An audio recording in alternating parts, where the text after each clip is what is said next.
Et salut les tichkes, salut les beignes. Bienvenue dans cette mise en cravate flash, ou pas du tout flash, comme toutes les mises en cravate pas flash. On va parler de 3 jeux, je vais essayer de relancer ça parce que dans la précédente vidéo je devais parler de 3 jeux, j'ai terminé avec 2. Vous voyez parce que je perle avec mon cœur. Hein. Allez c'est parti, Wollenbeck, alles geven.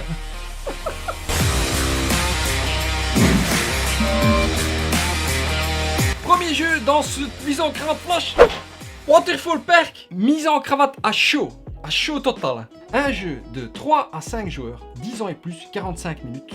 Un jeu de Karsten Hartvig. Et c'est un jeu des Repo Productions. Le roi, la loi, la liberté. Boîte belge, évidemment. Qu'on salue, hein. Bonjour Rico. Et Rico, bonjour. Non, pas Rico, Repo. Kuchus. Un jeu, je tiens à le signaler, qui m'a été offert par Asmodee Belgiums. Oui, parce que Asmodee FR ne me répond pas. José, tu ne me réponds pas. Petit message personnel. Voilà, merci Asmodee. Moi, perso, j'aurais jamais acheté Waterfall Park. Est-ce une erreur ou pas? Tu le verras tantôt dans la mise en cravate. Ah oui, suspense total. Alors, Waterfall Park, c'est quoi tu vas me dire? Ah oui, mais je vais te le dire, tiens. Waterfall Park, c'est un jeu de négociation. Avant ça, c'est un jeu dans lequel tu vas devoir créer ton parc d'attractions de Best One Ever, créer des attractions sur ce magnifique plateau. Ouais, je tiens à le dire directement d'emblée. Et en fait, voilà, c'est comme ça, c'est de la négociation de place, de la négociation d'attractions, de la négociation de moula. La moulaga. Négociation totale, interaction 100%. Le jeu se découpe en 4 phases et dans chaque phase, tu as... Ouais, parce que c'est frais dans ma tête. Tu as la phase de préparation, d'échange, de construction et de revenus. Dans la phase de prep, tu tires des cartes, tu regardes les emplacements que tu peux avoir parce que tu dois éliminer des cartes. Je te montre une petite carte. Emplacement numéro 10. Tu reçois un certain nombre de cartes, comme décrit, susmentionnées sur le plateau. Tu dois en éliminer un certain nombre, généralement c'est 2. Tu places tes petits emplacements. Ça c'est 3 dimensions, hein. C'est dual layer, double layer. Donc tu places tes petites choses ici comme ça en fonction des cartes que tu as tirées. Et on va faire ça pendant 4 manches. Ensuite, on va tirer un certain nombre de cartes attractions. Des cartes attractions qui, pour former l'attraction complète, ils ont un petit chiffre comme ça, tu vois. 5 ici, pour le bowling. Ouais, bowling ça prend de la place, hein. Et donc il va falloir les mettre dans les emplacements, etc., etc. Mais avant de pouvoir tout placer, il y a la phase, il y a le sel du jeu, le twist, comme ils disent les autres schnolls d'Hollywood. Le Twims. Où tu vas devoir faire de la négociation. Je t'échange cette place-là contre cette place-là. Ah non, non, ça ne m'intéresse pas. Hein. Tu sais, ignorance totale. Oh non, passons tout de suite à la phase de construction. Non, allez, s'il te plaît. Ok, je te donne. Je vois que tu as besoin pour compléter ton glacier, je te donne un petit glacier en plus de mon place. Oui, ok, l'autre dit non, la place m'intéresse. Oui, la place m'intéresse, je te donne, en plus de mon petit cinéma, je te donne 5 pièces. 1,40€ et j'appelle la flic. Ouais, c'est négociation totale, une fois qu'on s'est mis d'accord. Et ce qui est bien, c'est que tu peux interjecter dans la conversation de l'autre.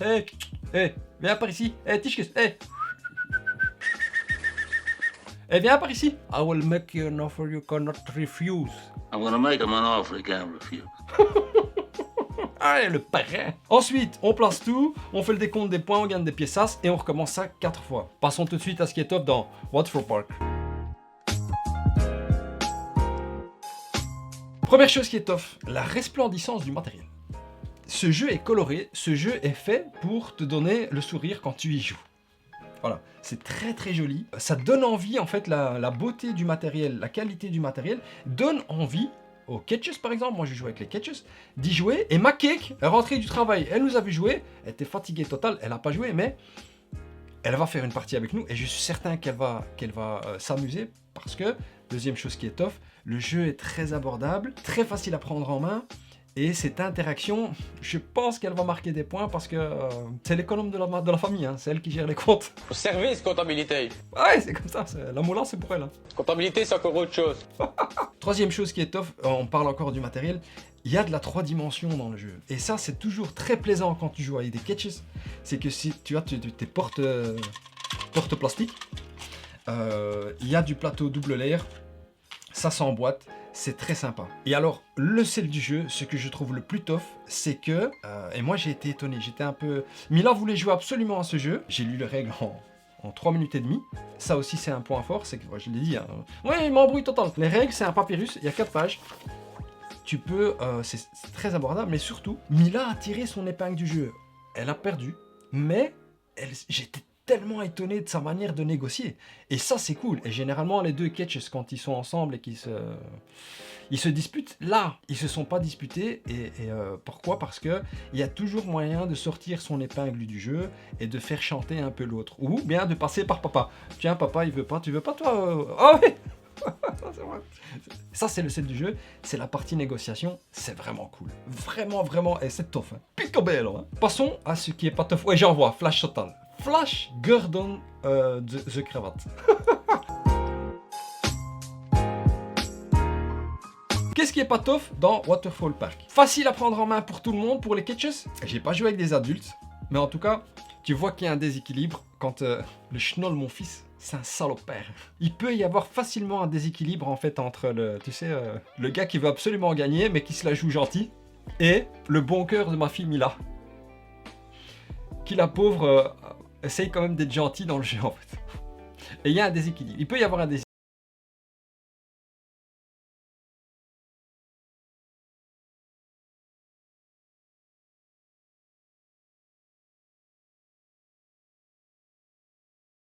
Mila a essayé de feinter l'arnaque totale, la mafia. Mon fils en lui disant ouais, je te donne cette place là et je te donne 12 pièces. Les pièces sont cachées, donc face cachée. Tu sais pas ce qu'il y a. Elle lui avait donné, elle avait arnaqué, elle lui a donné que 4 pièces. Et il a regardé, ouais, c'est dégueulasse. Bon, j'ai lu les règles, tu n'as pas le droit. Si tu te mets d'accord sur un truc, tu dois respecter ta parole. Par contre, si tu promets un truc dans le futur, in the future, là tu peux feinter. Et c'était très joli à voir, mais bon. Voilà. Ceux qui ont un grand cœur vont se faire avoir dans ce jeu. Ouais, c'est pas faux. Qu'est-ce qui est pas tough encore dans ce jeu? Nom de Dieu, j'en perds mon latin. Bah, il n'y a pas grand chose en fait, hein. Non, c'est tout. Non, c'est tout. Passons tout de suite à la mise en cravate.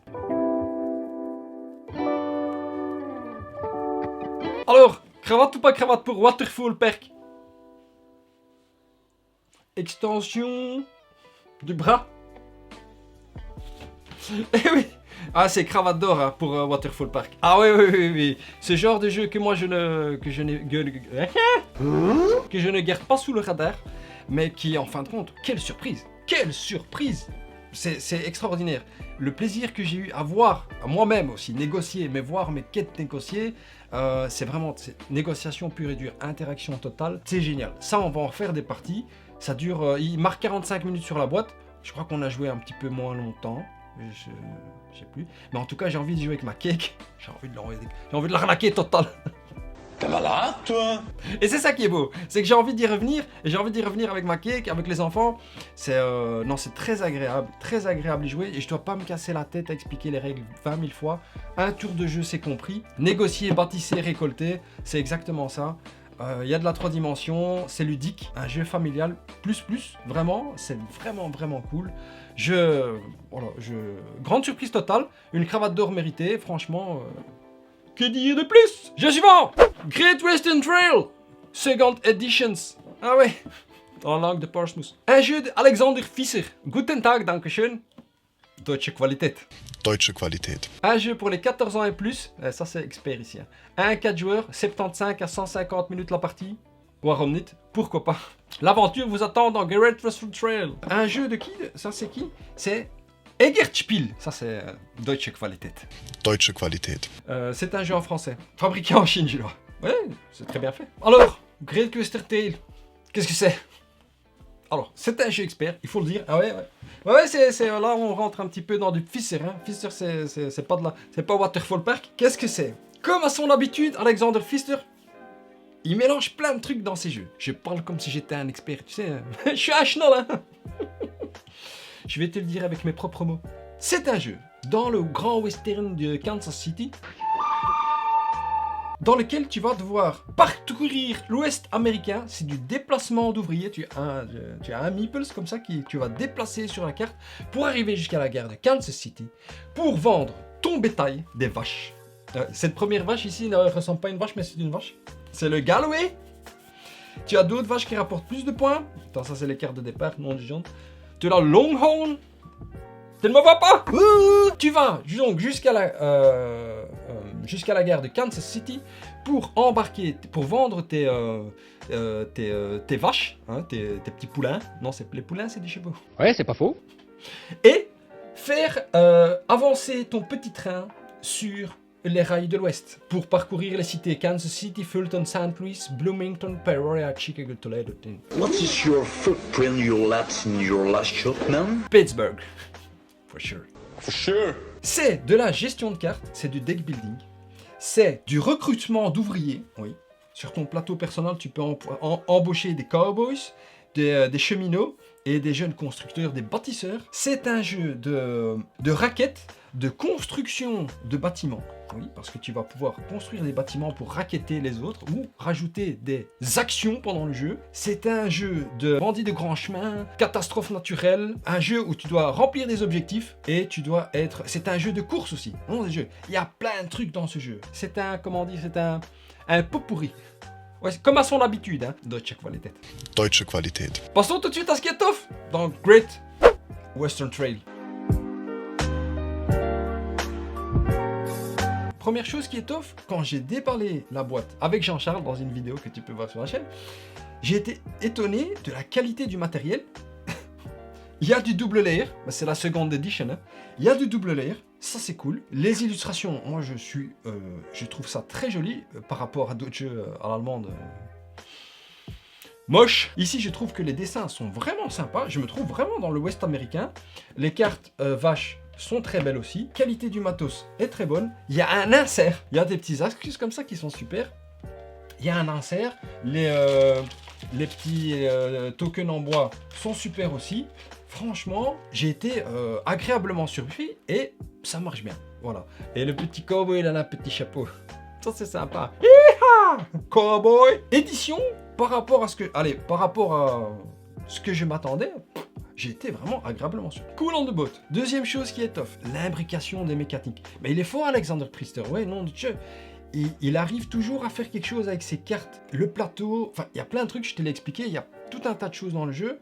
Et c'est ce qui donne de la profondeur agréable à ce jeu. C'est que on part d'une chose simple, de la collection de vaches. Et il arrive à faire quelque chose qui est génial. Tu vas faire de la locomotive, tu vas faire du vent, de la vente, de l'achat, du recrutement. Et ça, c'est vraiment cool. Ça se passe très très bien. Surtout qu'en plus, sur ce plateau, sur ce circuit, tu as plusieurs embranchements. En fond, que tu vas devoir t'adapter en fonction de ce que l'autre va construire et des actions qui sont... Parce qu'en fait, les actions que tu fais, elles sont sur les bâtiments. Tu as des bâtiments de base et puis chacun va aller construire des bâtiments, ce qui va lui rapporter des points. Et donc, oui, cette imbrication de choses, gestion de ressources, déblocation de pouvoir, ouais, c'est... Picobello, hein. Hey, Deutsche Qualität, vraiment. Troisième chose qui est bien, le sentiment de faire plusieurs choses. C'est transition par rapport à ce que j'ai dit avant. Le sentiment de faire plusieurs choses, et c'est vraiment cool. Ça, c'est vraiment cool. C'est pas streamlined. T'as plein de choses à faire dans le jeu. Quatrième chose qui est cool, qui est tough. Chaque partie que j'ai faite, j'ai appris quelque chose et je me suis amélioré. Et ça, c'est vraiment cool parce que tu as vraiment l'impression d'apprendre de tes erreurs et de monter en puissance. Là, c'est quelque chose de très très tough. Ça s'apprend facilement. Encore un truc tough. Il y a un mode solo. Il est où? Dans le jeu. En fait, oui. Où qu'il est? Tu ne me vois pas? Il y a un mode solo grâce à ce petit plateau de solo, grâce à ces cartes automa. C'est John ou Jack, je sais pas comment il s'appelle. McCarthy. Hey McFly. Et il est facile à prendre en main, il est facile à jouer. Il m'a rappelé un petit peu Jeanne dans Maracaibo. C'est aussi Alexander Pfister. Hein. Je me suis beaucoup amusé. J'ai fait plusieurs parties solo avant de m'attaquer à des vrais joueurs. Ouais, pour apprendre les règles. Hein. C'est serré, hein. C'est serré le solo. Donc il y a du challenge très amusant. Très amusant et très facile à prendre en main. Et dernière chose qui est tough, un vrai plaisir de jeu. Écoute, moi j'y ai joué beaucoup sur Board Game Arena au tour par tour. Je trouve que ça s'y prête très bien. Plusieurs parties en même temps. Je suis pas le meilleur des joueurs. Je reçois des L'Huracan. Huracan dans ma baquette. Tu le chopes là. Ils m'ont chopé là les autres cowboys. Mais un vrai plaisir de jeu. Passons directement à ce qui est pas tough. dans Great Western Trail. Il y a une chose qui est pas tough, c'est que il y a des fois, j'ai ce sentiment-là, c'est que le jeu tire en longueur. En fait, il se passe en plusieurs étapes. Et en fait, quand il y a un pion qui sort ici en bas, le jeu s'arrête. Ce pion descend à chaque fois qu'on fait des tours de plateau. Il y a des fois où ça tire un petit peu en longueur. Il y a des parties solo où je trouvais que c'était un peu long, et il y a des parties multi où je trouvais que c'était aussi un petit peu long. Je ne saurais pas t'expliquer pourquoi, mais j'ai l'impression quand même que le jeu tire en longueur en fonction de ce qui se passe dans ta partie. J'ai à te le dire, c'est ton ressenti personnel. Deuxième chose qui est pas tough, si tu joues contre quelqu'un qui connaît le jeu, t'es cuitas les bananas. Ouais, tu rames, ils ont pas mis des barques dans le jeu, il manque peut-être que ça, pourtant il y a des rivières, mais tu rames à fond quoi. Moi quand je joue sur Board Game Arena, quand je vois qu'ils ont des niveaux, je donne tout ce que j'ai, hein, je donne le meilleur de moi-même. Je m'amuse, hein, mais je sais que je suis parti perdant quoi. C'est un jeu que j'aimerais beaucoup jouer avec mes amis, avec mes Vrinches. Je pense que ça se passera mieux parce que contre des professionals, c'est serial killer. Hein. Serial killer. Voilà, ça c'est, faut le savoir. Donc quand tu joues contre quelqu'un qui est fort, t'attends pas à gagner quoi. Parce qu'il y a beaucoup de choses à prendre en compte. C'est pas compliqué, mais il y a quand même beaucoup de profondeur de jeu dans ce Great Western Trail. Sinon à part ça, franchement, je trouve que il est quand même bien réussi. Je tiens à dire que ce jeu, je l'ai acheté auprès de mon partenaire, Golden Meeple Ludicorn Cédric. Hello, c'est Cédric. Ouais, parce qu'il a quand même des prix excessivement compétitifs. Donc celui-là, je lui ai acheté. Tu sais un peu la provenance des jeux. Hein. Mise en cravate ou pas de Great Western Trail Second Editions. Cravate ou pas cravate? Qu'est-ce qu'on va lui donner? J'ai une petite hésitation. Une cravate d'or pour Great Western Trail. Je vais le dire comme ça. J'ai autant de plaisir à jouer à Great Western Trail que à Maracaibo qui est là. C'est le même auteur, Alexander Pfister. Deutsche Qualität. Deutsche Qualität. Expédition à New Dale, je n'ai pas du tout aimé. Pourtant, c'était le même auteur, comme quoi on peut faire des erreurs dans sa vie. Mais je les compare un peu tous les deux. Ce sont deux thèmes que j'aime beaucoup. La Jamaïque et les pirates. Et ici, les cowboys.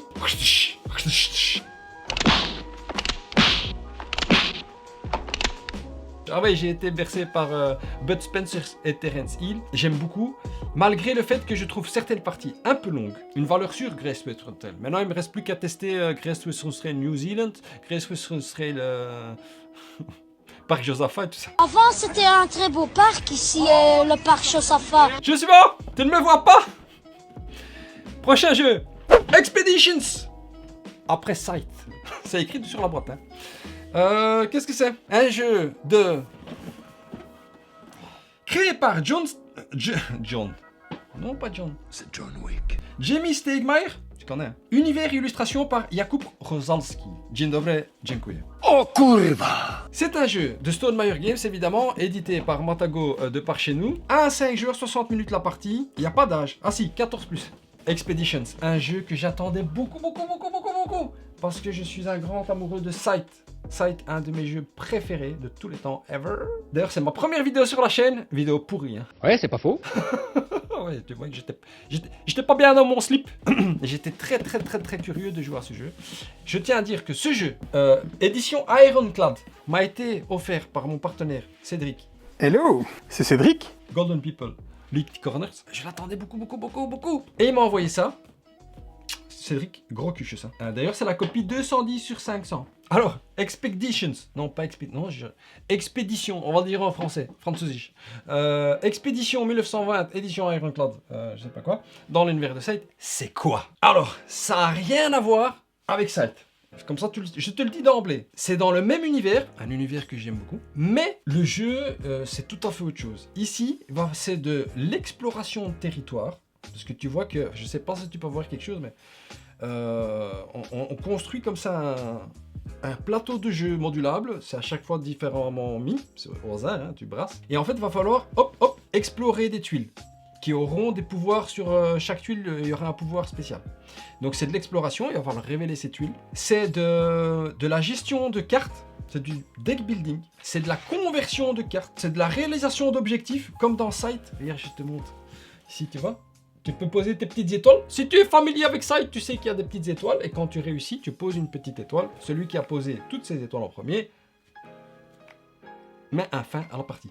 Mais enfin, non. Mais la fin à la partie, et un dernier tour, etc. Donc de la réalisation d'objectifs, de l'exploration, du deck building, de la gestion de ressources, puisqu'il va falloir acquérir des petits meeples qui ont des couleurs différentes en fonction des cartes et des actions que tu veux faire. En gros, c'est ça. C'est beaucoup plus simple que Sight.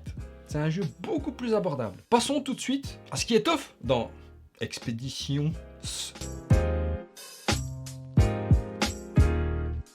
Alors, ce qui est tough, moi, je suis fan de l'univers de monsieur Jakub Rosalski. Dziękuję bardzo, ça veut dire merci beaucoup en polonais. Ouais, je parle polonais aussi, hein, un petit peu, pas beaucoup. Pepelniczka zapalniczka. Oh kurwa! Lui, c'est le même univers. Les illustrations sont magnifiques. Moi, il y en a qui n'aiment pas. Hein. Je ne vais pas te dire que tout le monde aime, mais moi, je trouve ça super beau. Ça, c'est le plateau joueur. Voilà. Ah oui, ce que j'ai pas dit dans le jeu, c'est que il va falloir enlever des... comment dire, il y a une météore qui s'est écrasée, il y a des gens qui sont partis à l'expédition, ils ne reviennent pas, on va les chercher. Et il y a des menaces, je sais plus comment ça s'appelle, nom du genre, de la corruption, et il va falloir combattre la corruption, et donc sur ton plateau, tu as des forces, tu dois builder dans la force. Je complète un petit peu l'explication, mais c'est ça. Deuxième chose qui est tough, l'édition. Ici, moi j'ai le Ironclad, ça veut dire que j'ai les bonhommes en métal, ça sert strictement à rien. Et ça coûte... 1,40€ et j'appelle la flic.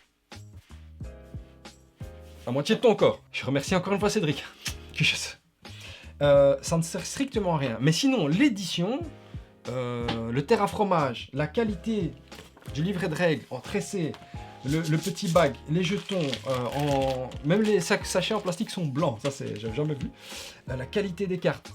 Tressé, il y a un petit tresse ici que moi j'ai un peu mélangé, mais tu as un petit tresse que tu sors sur la table, tu le poses, tu as les pièces, tu as les petits tokens que tu dois mettre sur chaque carte, et tu as tous les petits meeples qui sont tous différents, avec une couleur différente. C'est du Stonemaier Games, hein, c'est professional, c'est picobello, c'est aux petits oignons. Troisième chose qui je trouve top dans le jeu, c'est que les parties ne se ressemblent pas. Alors c'est le même concept, c'est toujours la même forme de plateau que tu dois faire, je peux te le montrer là, voilà. Mais tu dois mélanger les tuiles et les mettre face cachée. Donc il y a vraiment un sentiment d'exploration. Là, je vais aller où? Je vais passer par là. Je m'arrête et tout ça. C'est vraiment tough. Il y a aussi beaucoup de rejouabilité parce qu'il y a un gros paquet de cartes. Là, il y a vraiment beaucoup de cartes.